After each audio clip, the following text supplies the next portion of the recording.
30년 전 한 남매가 플로리다주의 구규림 지역에서 캠핑을 하는 동안 남동생은 무참하게 살해당하고 그의 누나는 성폭행을 당했던 잔혹한 사건의 범인에 대한 사형 집행이 지난 목요일 해당 사건이 발생한 지 30년 만에 이루어졌습니다.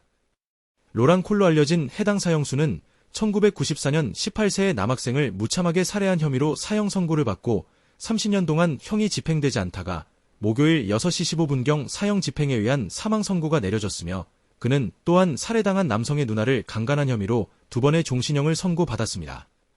콜은 목요일 사형이 집행되기 전 마지막으로 할 말이 있느냐는 교도관들의 질문에 아니요라고 짧게 대답했으며 그에 대한 사형 집행은 목요일 오후 6시경 독극물 주입과 함께 진행되었습니다.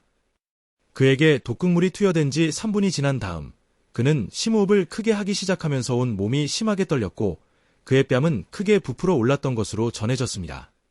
사형이 집행된 지 15분 후 교도소장이 그의 몸을 흔들었지만 반응이 없자 그에 대한 최종 사망 선고가 내려졌습니다.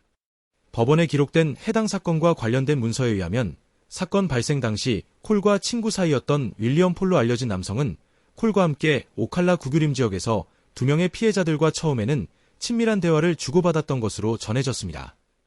한참 동안 이야기가 오고 가던 중 콜과 폴은 피해자인 남매에게 경치 좋은 연못으로 가자고 제안했으며 이에 남매와가의 남성 2명은 캠프장에서 멀리 떨어진 곳에 위치한 연못으로 가게 되었고 그곳에서 콜과 폴은 피해자들을 상대로 성폭행을 저질렀던 것으로 알려졌습니다. 당시 플로리다 주립대학에 재학 중이던 18세의 남동생은 심하게 구타당한 다음 목에 큰 자상이 입혀진 채 숲에 버려졌고 당시 에커드 대학 4학년생이었던 누나는 캠프장으로 끌려간 다음 콜에게 성폭행 당한 후 온몸이 묶인 채로 당일 밤을 그곳에서 보냈던 것으로 알려졌습니다. 그 다음날 피해 여성은 묶였던 몸을 스스로 푼 다음 도움을 요청했으며 사건 현장에 도착한 경찰관들은 살해된 남성의 시신을 인근 지역에서 발견하게 되었습니다.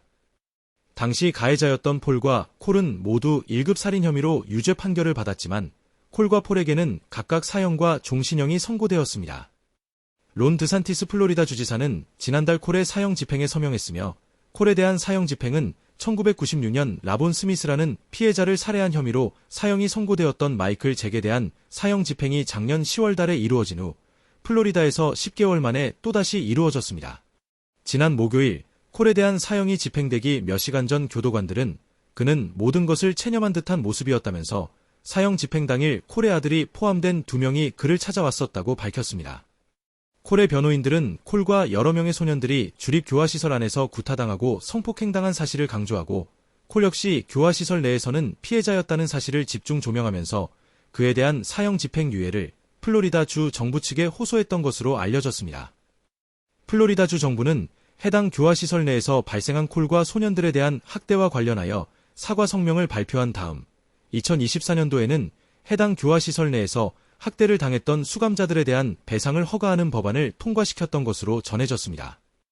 콜의 변호인들은 또한 콜의 정신질환과 뇌손상에 의한 파킨슨병 때문에 그에 대한 사형이 집행되어서는 안 된다고 미 연방정부 측에 지속적으로 요구해왔던 것으로 전해졌습니다.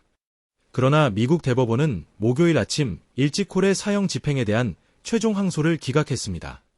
미국의 사법제도가 무서운 이유는 죄에 대한 형벌이 무겁게 매겨지는 것도 있지만 사형수들에 대한 사형 집행이 언젠가는 꼭 이루어진다는 사실입니다. 지난 목요일 집행된 사형수만 하더라도 30년 동안 사형이 집행돼 오지 않다가 사건이 발생한 지 30년 만에 사형이 집행된 케이스라 해당 범죄와 관련된 사형수 입장에서는 그야말로 마른 하늘의 날벼락과 같은 것이라 할 수 있겠습니다. 30년 동안 교도소 내의 수감 생활에 적응해 오던 사형수에게 어느 날 갑자기 사형 선고가 내려진다면 어떤 기분일까요? 모르긴 해도 굉장한 충격으로 다가올 것입니다. 미국의 사법당국은 사형수들이 저지른 죄에 대해 그들이 완전하게 뉘우쳤다고 하더라도 그것과는 별개로 사형 집행은 아주 엄격하게 적용하고 있습니다. 미국의 사형 집행은 언제 이루어질지 아무도 모르기 때문에 사형이 허용된 주들의 교도소에 남아있는 사형수들은 언제 사형을 당할지 모른다는 심한 압박감에 시달리면서 지옥에서 보내는 것과 같은 기분을 느끼면서 하루하루를 살아갈 수밖에 없을 것입니다. 그래서 미국에서 사형이 허용된 주의 사형수들은 어쩌면 사형이 집행되는 그날보다 사형 집행을 기다리며 살아가는 하루하루가 더 괴로울 수 있으며 그것이 그들에게는 더 큰 형벌이 될 수 있는 것입니다.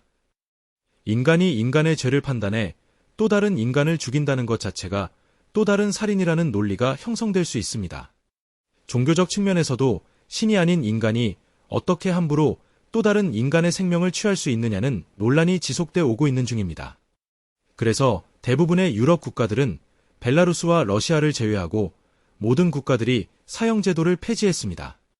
러시아도 사형제도에 대한 유예령을 내린 이후인 1996년부터 사실상 사형을 집행하지 않고 있습니다.